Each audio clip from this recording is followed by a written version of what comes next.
This first story comes from South Korea, and it involves an English tutor named Minji.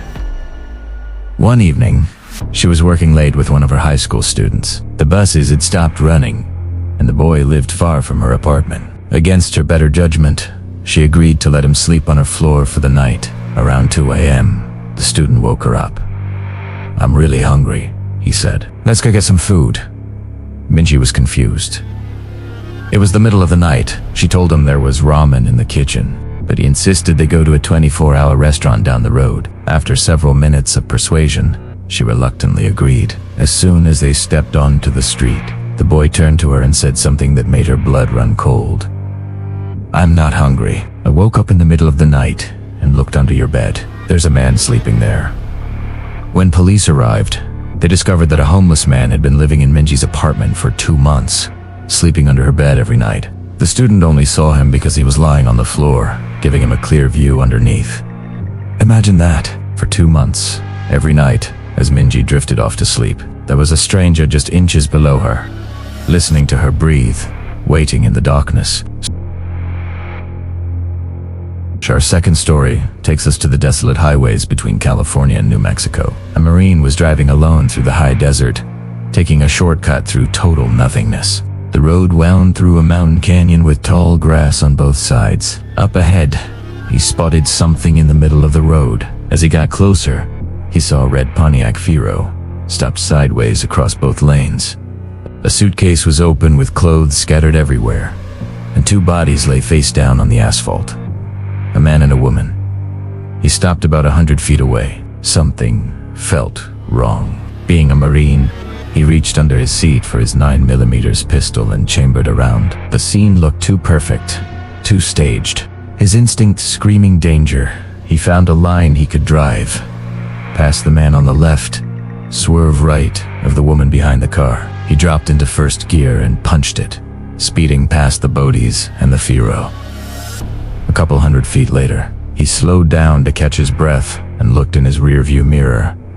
What he saw still haunts him to this day. The 2 bodies had gotten up to their knees, and 20 or more people emerged from the tall grass on either side of the road. They had been waiting, watching, planning.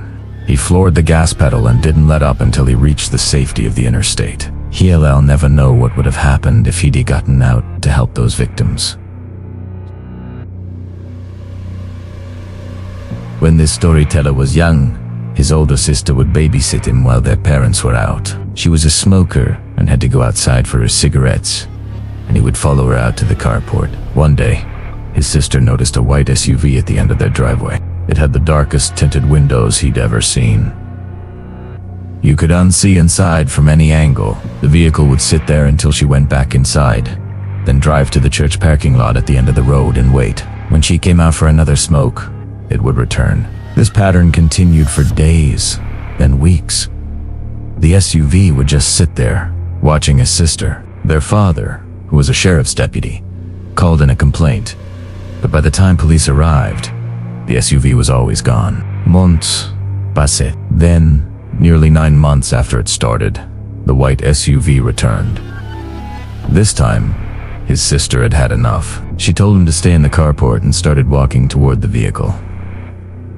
Halfway down the driveway, she stopped. Later, she would tell them that she felt utter terror, like she knew if she took another step, she was dead. Pure, paralyzing fear washed over her, and she turned back. The final encounter came when their family car was in the shop and everyone was home. When the SUV appeared again and his sister went to get their father, their dad grabbed his gun and started walking down the driveway. The SUV immediately floored it and peeled out onto the highway.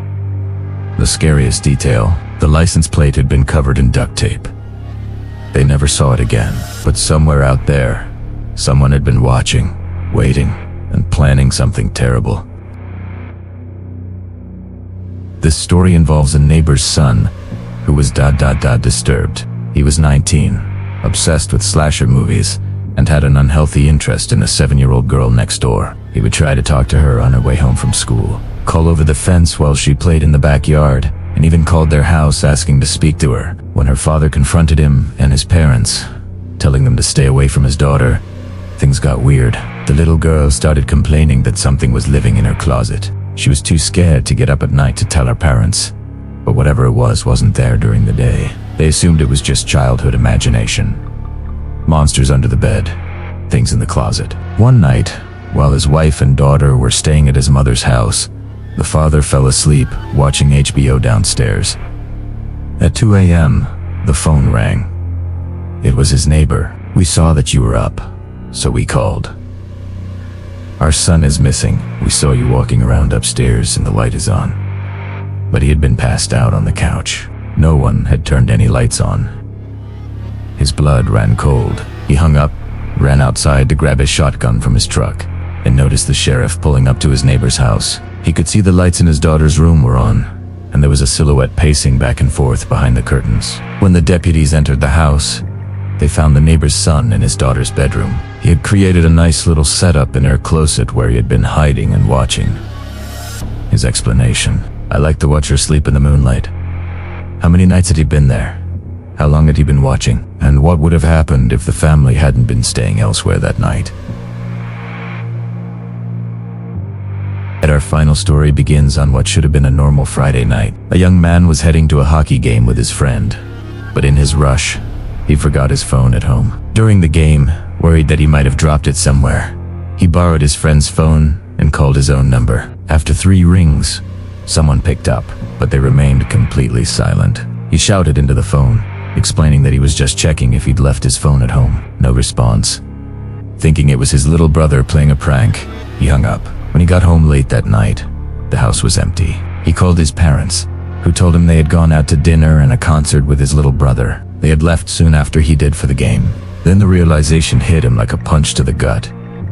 If his family had been home, who had answered his phone? As fear swept over him, he heard the back door to his house open and close. Without hesitation, he bolted out the front door to his neighbor's house and called the police. The investigation revealed that someone had walked into their house through the unlocked back door. Nothing was stolen, but the thought still haunts him. They could have all fallen asleep that night with a complete stranger roaming their house, listening to them breathe, watching them sleep.